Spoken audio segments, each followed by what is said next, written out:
Join Douglas Wilson, Dr. Joseph Boot, Brian Sauvé, Eric Kahn, and myself on March 1st, 2nd, and 3rd for our 2024 conference. It's called Blueprints for Christendom 2.0.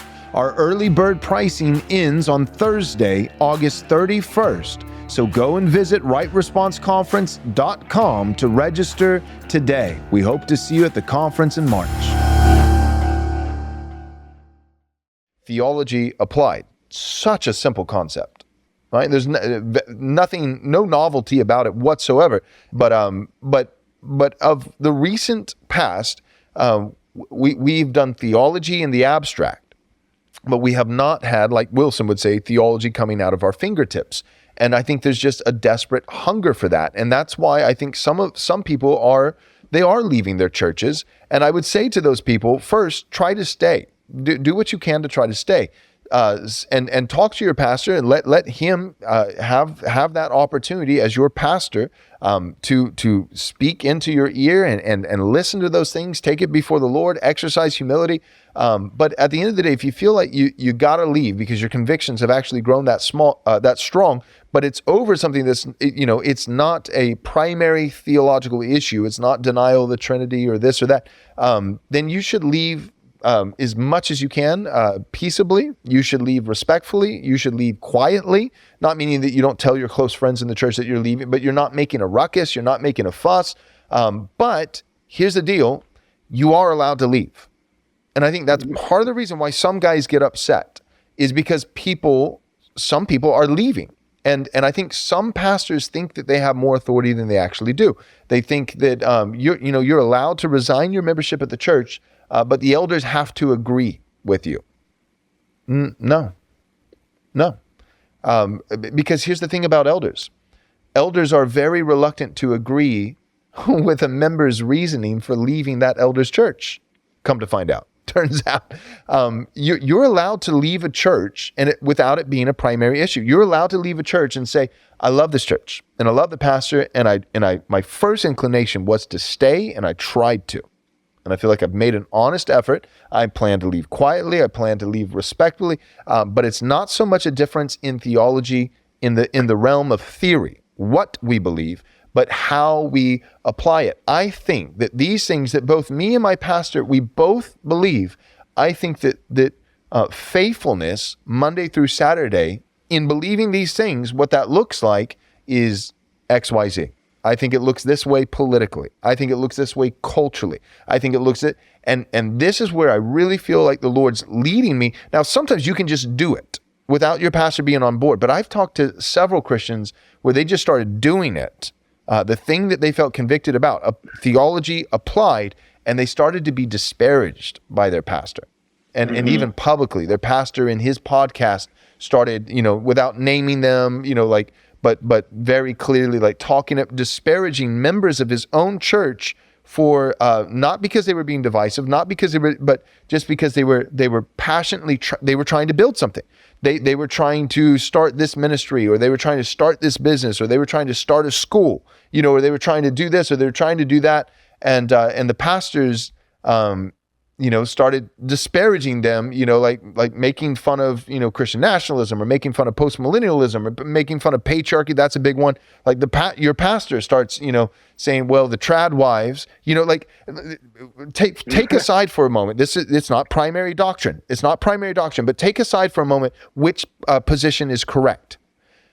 If a woman starts going to your church and she's wearing a head covering, or she's been in your church for years and she starts head covering, even if that's wrong, there's no command. There might be, R.C. Sproul said this, there might be a command in the Bible for a woman to cover her head in worship, but there is definitely not a command in the Bible for her, forbidding her from covering her head in worship, which is why Vesta Sproul, we're talking about R.C. Sproul's wife now, who's still living, who still wears a head covering in worship, following the Lord and what she sees the scripture saying. She could be wrong, I could be wrong, and also following her late husband in the way that he led her in that particular area. So here's the question. You're a pastor, and members in your church, they start listening to Joel Webbin, or they start reading this book, or they start listening to that, and one day they show up with a head covering, and you disparage them. Mm-hmm. Like publicly, not just you pull them aside and their husband, pull the husband aside and talk to him private, but you disparage them on a podcast and start saying, well, the trad wives and Theo bro, like then yeah, like, dude, of course they're gonna leave your church. Right. And you think that's you think that's the YouTuber's fault? Right. Brother, that's your fault.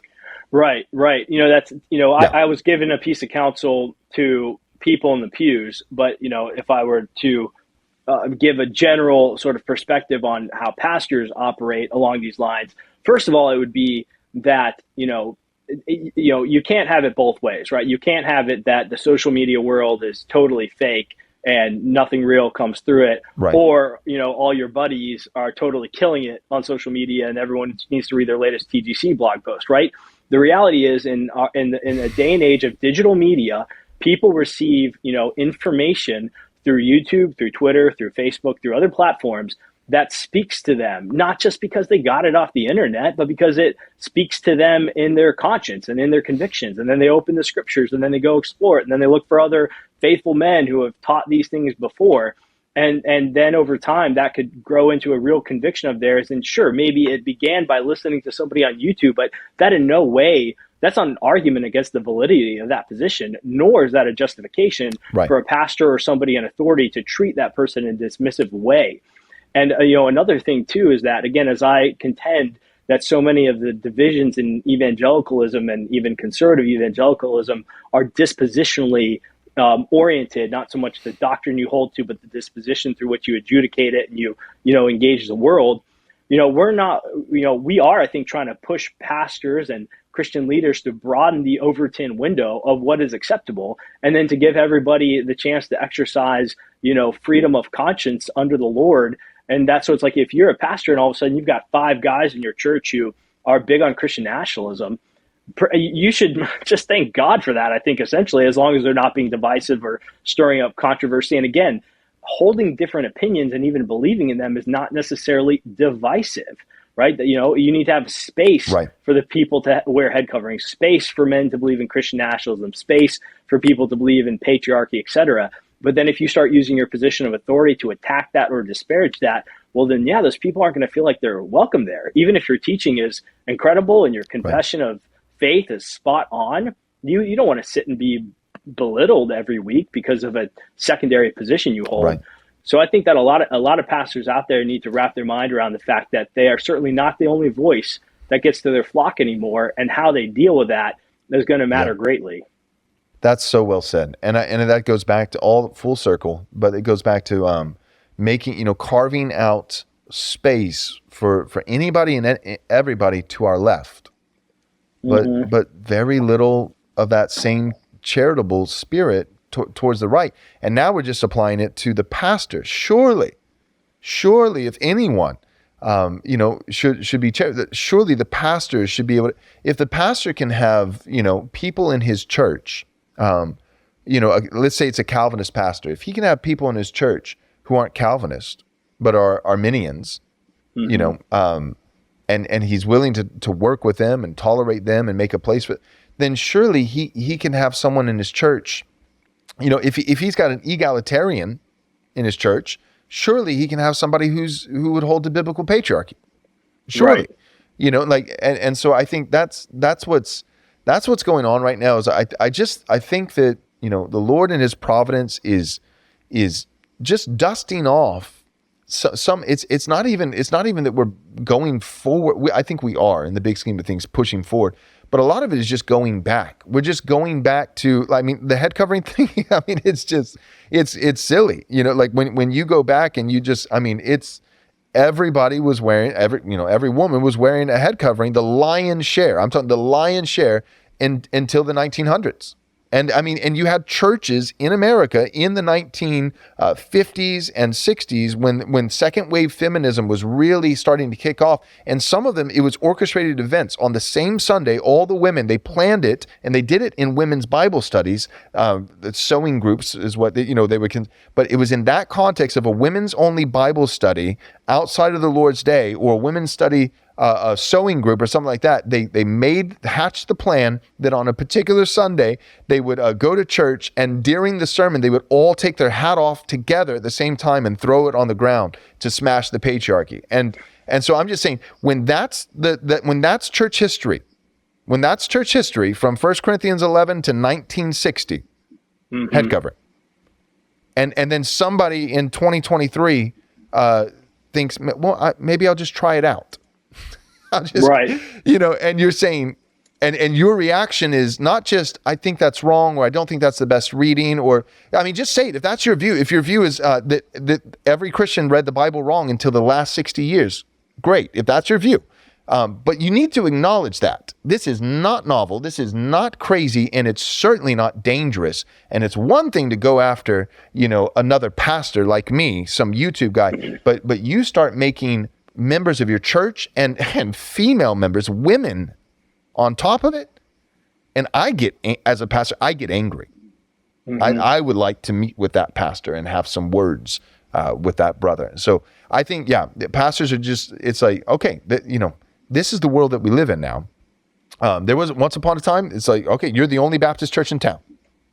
You're the only Presbyterian church in town.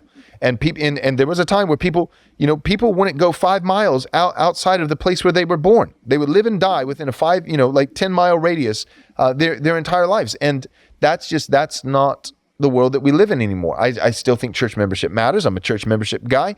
I think that a covenant that you make with your local church, that it's significant, that it's not a trifle.